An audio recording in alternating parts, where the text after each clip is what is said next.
So after my debate with Matt Dillahunty on the reasonableness of believing in Jesus' resurrection, I came across a video online offering criticisms of some of the arguments that I made in the debate. So I thought it'd be fun to go through them on today's show. So welcome to the Council of Trent podcast. I'm your host, Catholic Answers apologist and speaker, Trent Horn. And today's criticisms come from a YouTube channel called Pine Creek. It's run by a guy named Doug. He calls himself an agnostic atheist, I think. He used to be a fundamentalist Christian for about 30 years, and then he left that, and now what he does on his YouTube channel is he offers criticisms of popular Christian apologetics on YouTube. He does a lot of live streams. He does a lot of commentary. He's not really interested in making people atheists per se.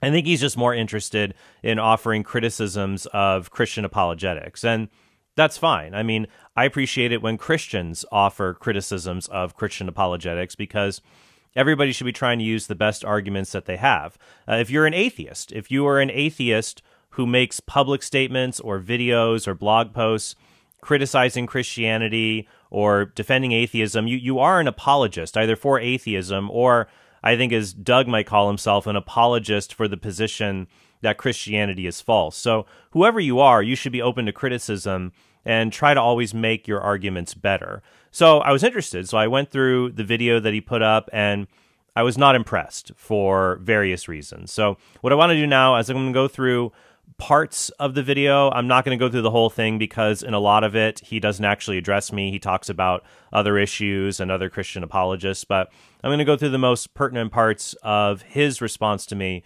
and we'll see what's wrong with the criticisms that Doug offers.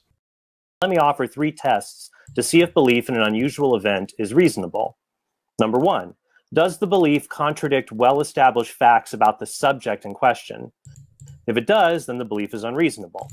So point number 1, does the belief contradict well-established facts about the subject in question? If it does, then the belief is unreasonable. So for example, I sometimes joke about my great ancestor who could fly unaided. He just ran off the cliff of the Grand Canyon. He started flying just on his own.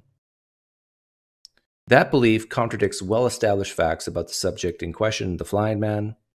So if you believe in my ancestor, the flying man, that belief is unreasonable based on point number 1 alone. All right, so in the debate, I offered a 3-pronged test to show if belief in an unusual event is unreasonable. And I showed that Jesus' resurrection passes these 3 tests, and other similar paranormal, supernatural, or miraculous claims in other religions do not. And so what Doug is trying to do here is to say, well, no, look at this silly example, the flying man. My great-grandfather flew across the Grand Canyon, flapping his arms. You don't believe in that, so why do you believe in the resurrection? So I would say, well, I don't believe in that. Let's look at the reasons for why I don't believe in that. Let's apply the 3-pronged test. And Doug just misunderstands the first test. It's about the subject in question, not just facts in general. So Jesus rising from the dead, there is another well-established fact. Dead people tend to stay dead. But the two of them, they're not in contradiction if Jesus' resurrection is a miracle. In order for Jesus' resurrection to be a miracle, you have to have dead people stay dead. If they got up, if they rose from the dead every Tuesday, Jesus' resurrection wouldn't be a miracle. It would just be Tuesday. So there, test number 1 does not apply to Jesus' resurrection. If you could show Jesus' body is in the ground, then you could show belief in Jesus' resurrection is unreasonable. That would be a well-established fact about the subject in question, Jesus. If you can show Jesus is dead, then believing that he is risen to immortal life, that would be unreasonable. So when it comes to Doug's flying man, you're right. It's a well-established fact. Human beings don't fly by flapping their arms. But I don't have any facts about Doug's ancestor. I don't know anything about him. So I don't have well-established facts about that subject. So I can't apply test number 1 to the belief in the flying man. But the other tests I can, as we'll see here shortly. Here's test number 2. Is there a lack of evidence we would expect if the event did occur? If there is, then it's unreasonable to believe the event occurred. Great point. So with my flying man, if my great ancestor really did fly off the cliff of the Grand Canyon, there would be reports in all the newspapers in northern Arizona and Kingman. Maybe it would have gotten all the way to California. Heck, could have gone worldwide. But unfortunately, we don't have these worldwide reports. of my ancestor flying. All we have is 4 diaries and a creed written by one of his followers. So does rule number 2 apply to Doug's flying man? Well, it depends on the details of the story. If Doug's ancestor only flew across the Grand Canyon in front of one other person, then we wouldn't expect newspaper accounts. We would just expect a handful of stories in his family heritage. If he flew in front of 2,000 people who had access to reporters and telephones and communication devices, we would expect them to tell other people, and people would believe that. They would, there would be accounts of them saying, yeah, I saw this guy, or other people saying, these people are making all of this up. We would expect to see people maybe not saying that it happened, but at least people talking about whether it happened, or talking about the people who sincerely believed it happened 100 years ago.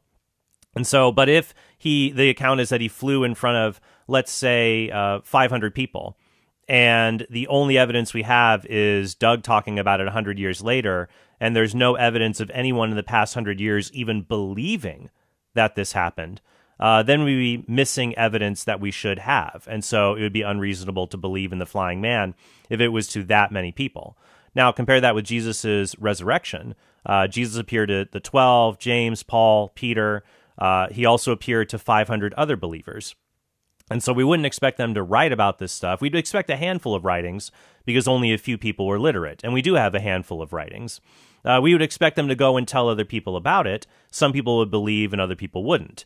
And then what we see in the years after Jesus' resurrection are the very rapid establishment of communities of believers, of people who say, yeah, Jesus rose from the dead, and this belief spreads very rapidly.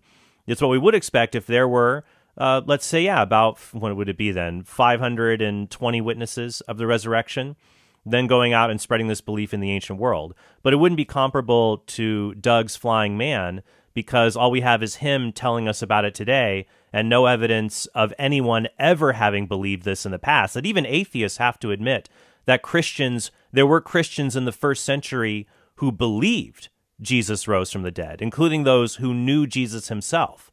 The question is, why did they believe that? Doug didn't know his flying ancestor, so he's not going to be a great witness to that.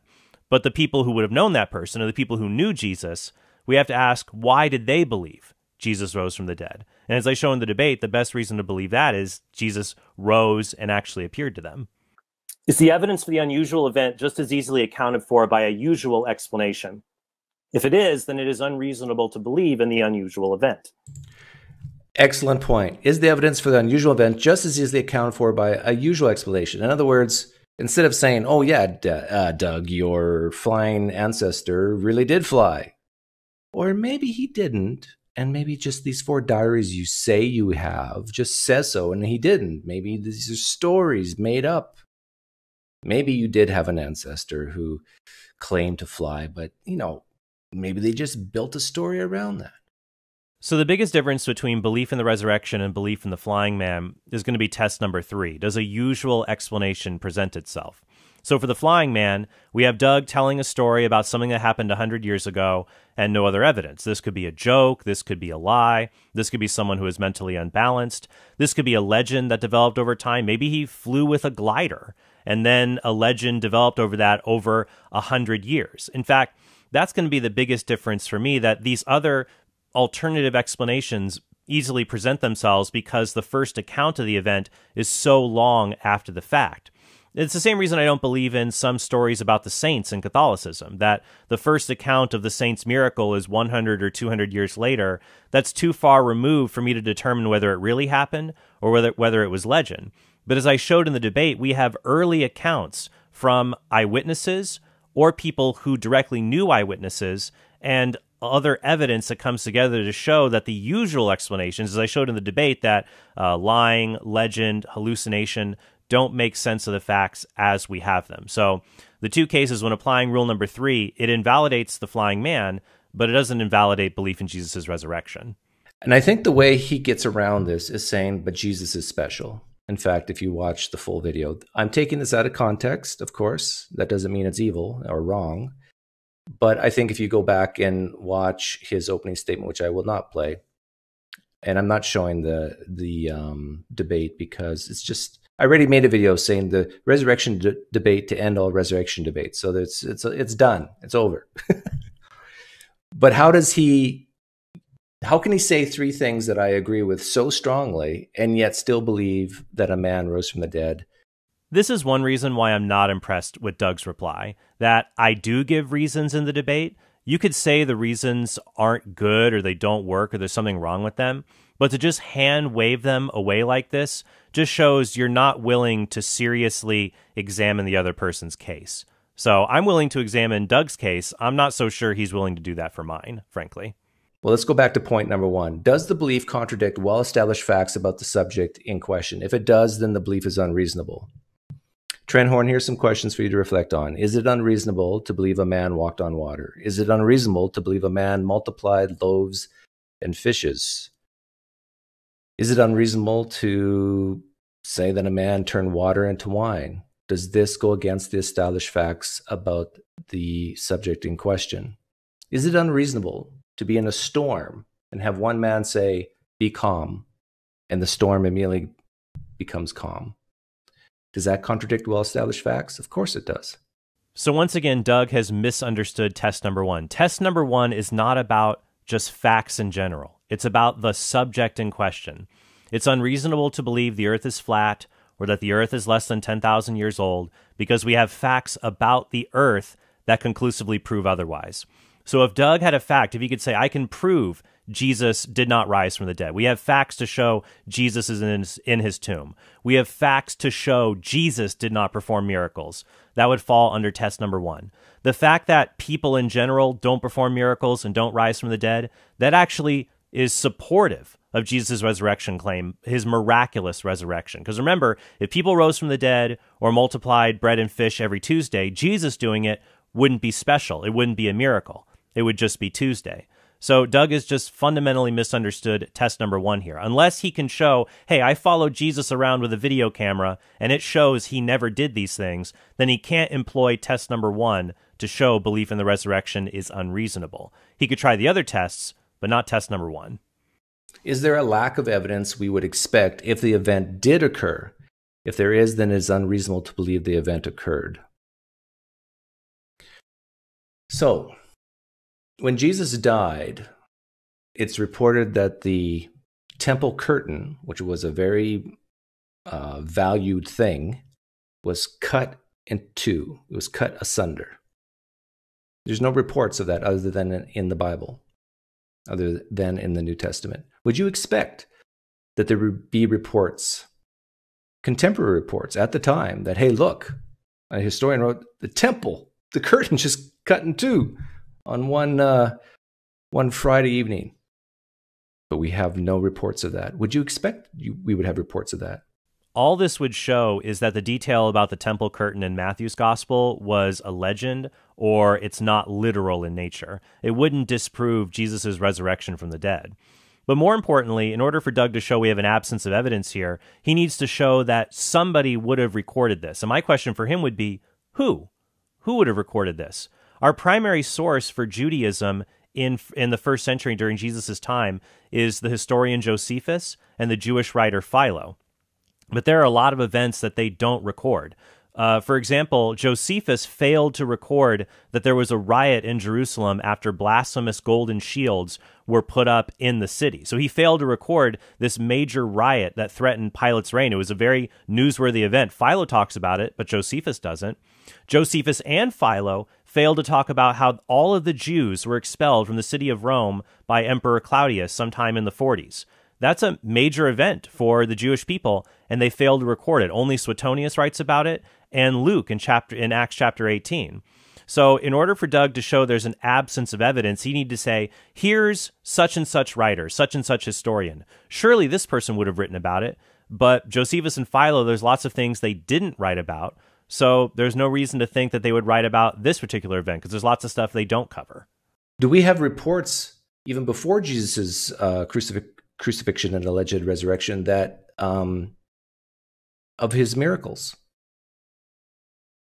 Now, we have reports later on, like decades later, that Jesus was supposedly a miracle worker, but maybe they're just reflecting the beliefs of Christians at the time. But do we have contemporary reports of people witnessing Jesus' miracles.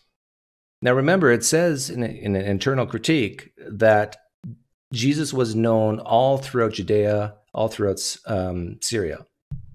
You would think that if Jesus did these miracles that he did, that someone would write about it at the time. By the way, if you're a Christian here, welcome. And if you're not aware, we have zero contemporary evidence for Jesus, what he did, what he said. We have zero, absolutely nothing, written at the time while he was alive. Written at the time he was alive, we have nothing. Would you expect that, Trent Horn? We have no accounts of Jesus' ministry written during his ministry, just like we have no accounts of the reign of Pontius Pilate during his time of prefect in Judea. Almost all ancient history was written years, decades, or even centuries after the events they describe. But that doesn't mean that we throw it away. Instead, we assess it for accuracy. We have way better evidence for the life of Jesus than we do for other wonder workers, miracle workers. The first legends of Buddha, Alexander the Great, Apollonius of Tyana, they're written centuries later. The miracle of Jesus' resurrection was the foundation of people ever writing about him in the first place. So when Doug says there are people all over Syria and Judea, they should have been writing about this, my question for him is, who? Who should have been writing about this? And when we read in Josephus, in the part that scholars would say is not a Christian interpolation, Josephus says that Jesus performed many strange and startling deeds. So he wasn't Christian. He didn't believe Jesus was an actual prophet, but he did relate to us that Jesus performed what he called strange and startling deeds. Of course, that was 40 or 50 years later. Doug wants contemporary accounts, but guess what? There was no one writing at that time. Who would have been writing? What account should we look for? Maybe somebody wrote about it, but it hasn't survived to the present day. But from the accounts that we do have, primarily coming from the New Testament, we do have the evidence we would expect if Jesus performed these kinds of miracles and engaged in this type of ministry. It's reported in Matthew 27 that when Jesus died, the graves were opened and people started walking around. If that actually happened, do you expect, based on your point number 2 here, that we would have someone talking about it other than in Matthew 27, for example? Dead people walking around. It could have been hundreds. The Bible doesn't say.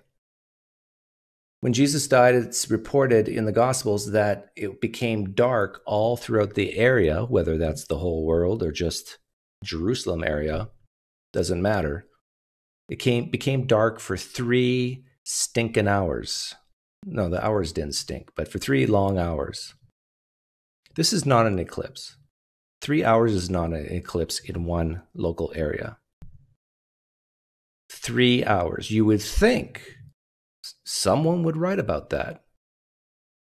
But your point too says, is there a lack of evidence we would expect if the event did occur? Wouldn't we expect someone other than gospel narratives decades after reporting this? Wouldn't we expect something at the time being written about 3 hours of darkness? Once again, this doesn't refute the resurrection. It might cast doubt on some of these other ancillary details, like about other saints being raised in Matthew's gospel or the darkness of Jesus' crucifixion, but it doesn't refute the central point that the resurrection best explains how Christianity got started even in the first place. But so you could even take the position that these ancillary details are not literal or they're legendary. I don't see a reason to do that. With the raised saints, I don't know, it says many. Maybe it's 200. It could be 4 or 5 or 3 or 4.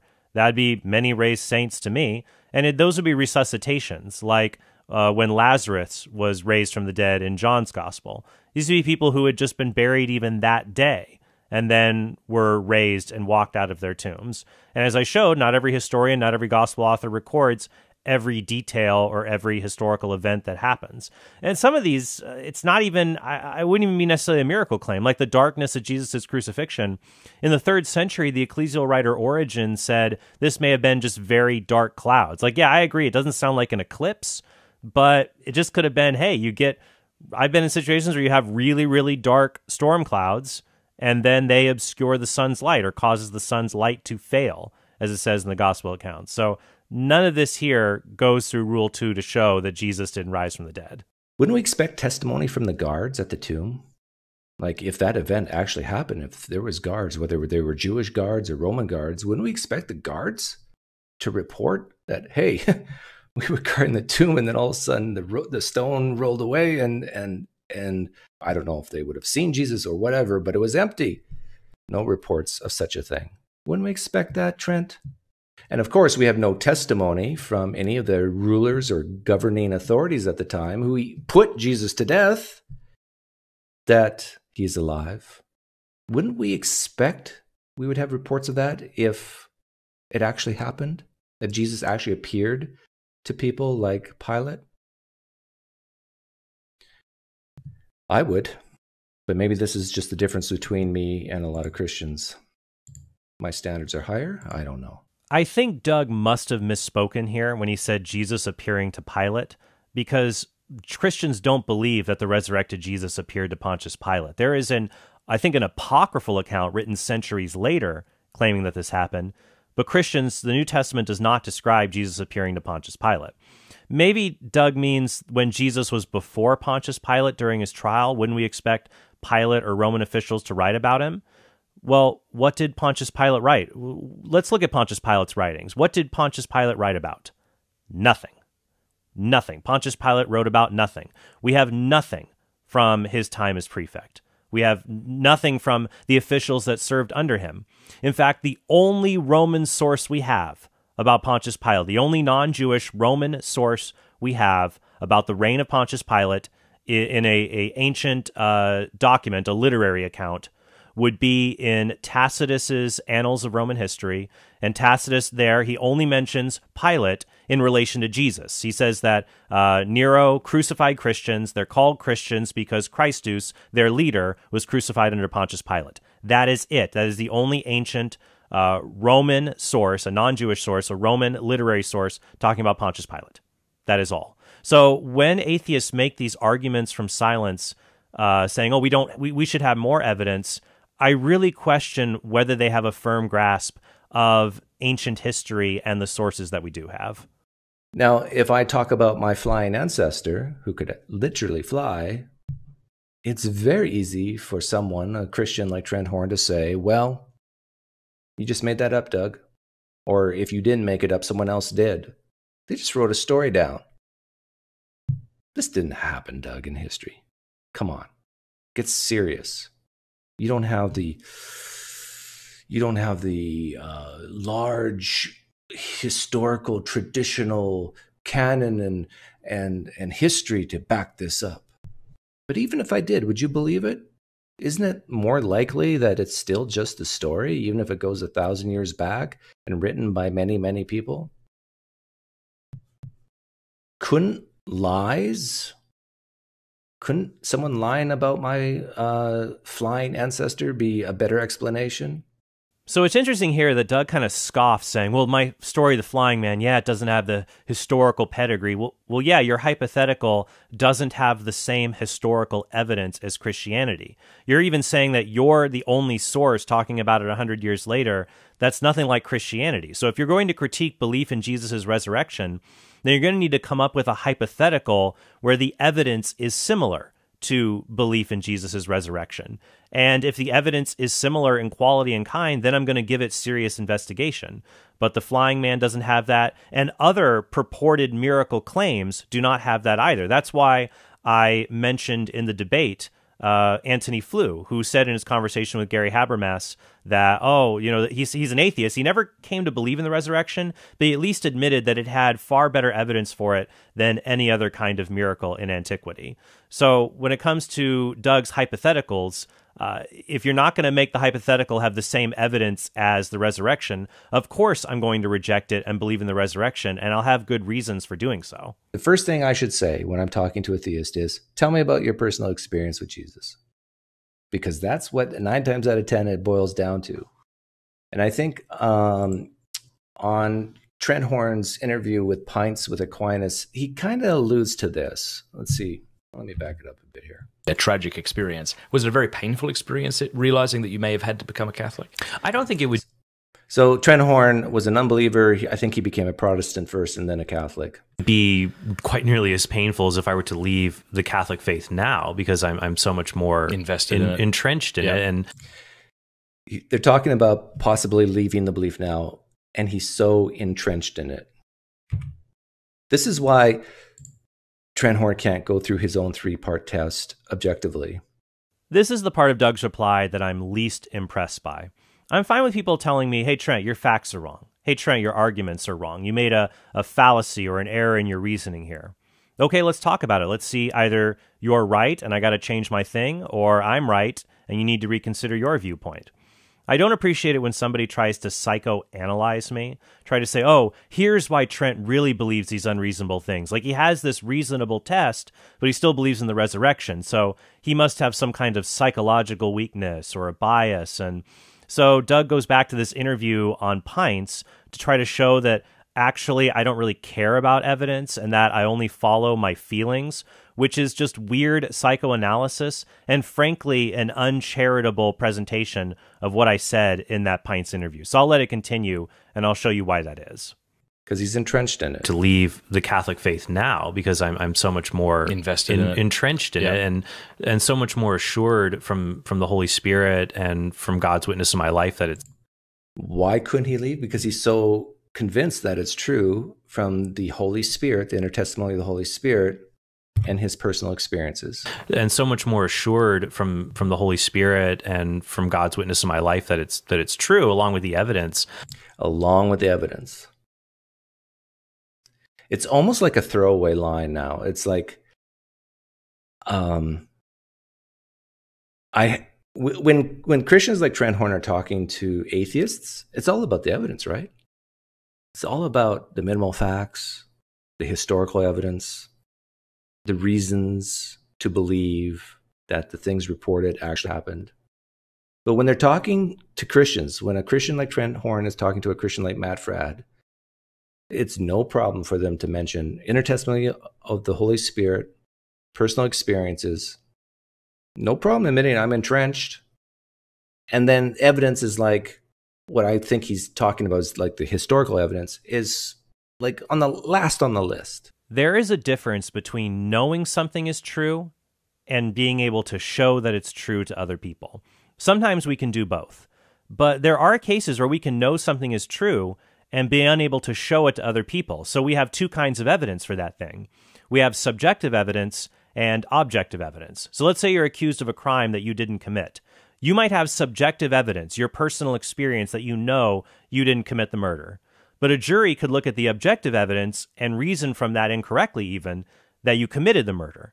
Just because you failed to show them you're innocent, that you couldn't show that it's true that you were not guilty, that doesn't mean you should give up the subjective evidence you have, your own personal knowledge that you're not guilty. So for Christians, just because a Christian might be unable to show someone else Jesus rose from the dead, that doesn't mean he or she should give up their own belief Jesus rose from the dead. And they could have more evidence than just the historical evidence in the New Testament. And I would say that they should, because Christianity is not just belief in a proposition. It is belief in a person. It is relationship with a person.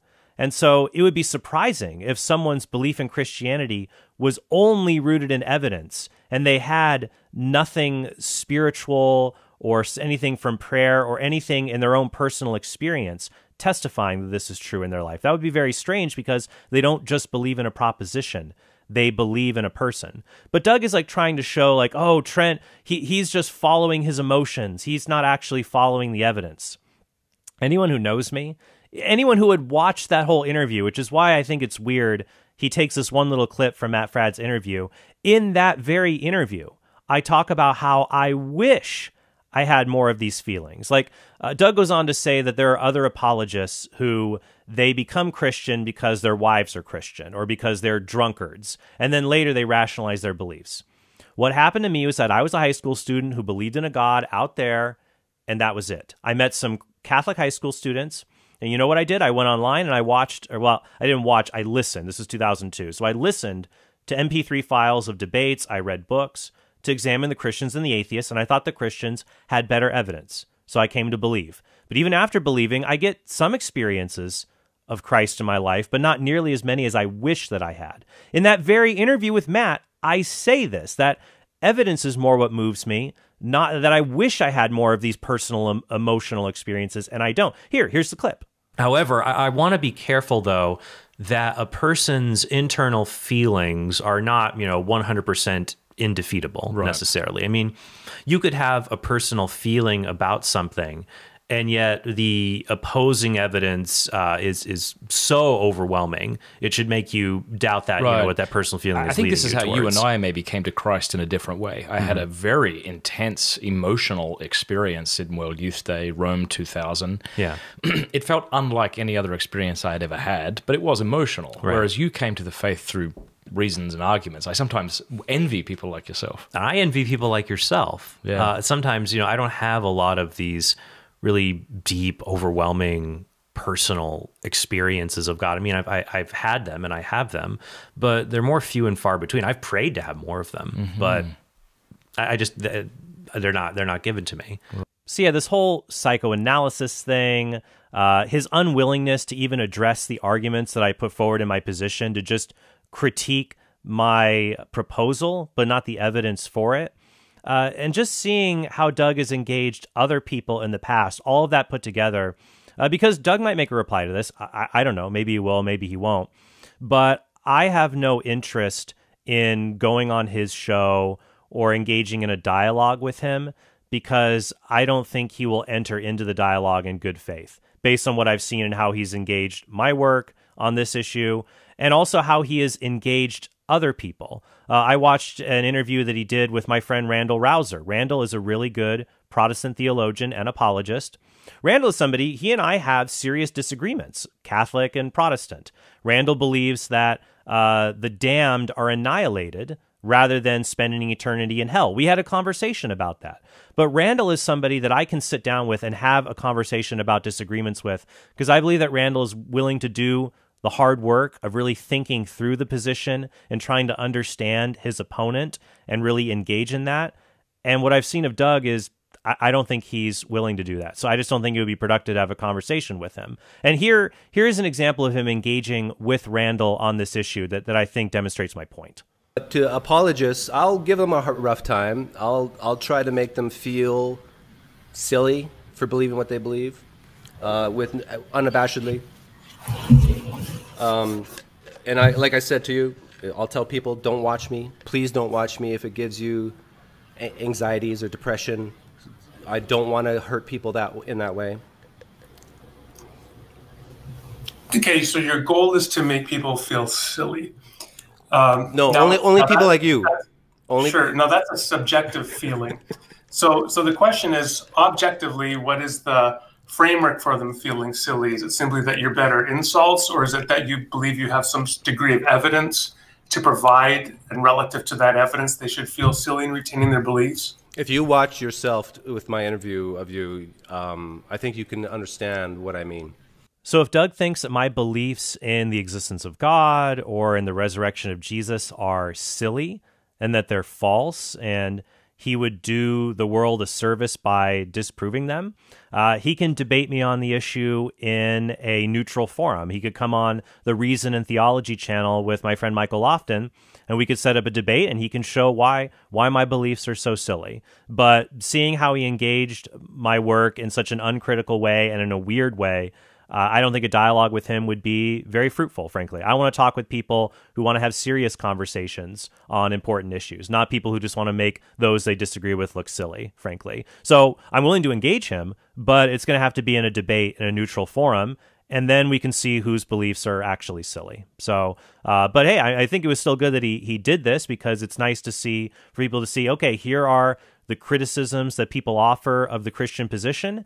And it's been 2,000 years, and I would say that they still have not achieved their goal of showing that Christianity is unreasonable. So I hope this is helpful for you. I'm going to air my full debrief of my debate with Matt Dillahunty after I aired the Dillahunty debate. That'll probably be sometime next week. But, thank you guys so much, and be sure to go to TrentHornPodcast.com, support what we're doing. Definitely want to help and reach more people, and I just hope you guys all have a very blessed day.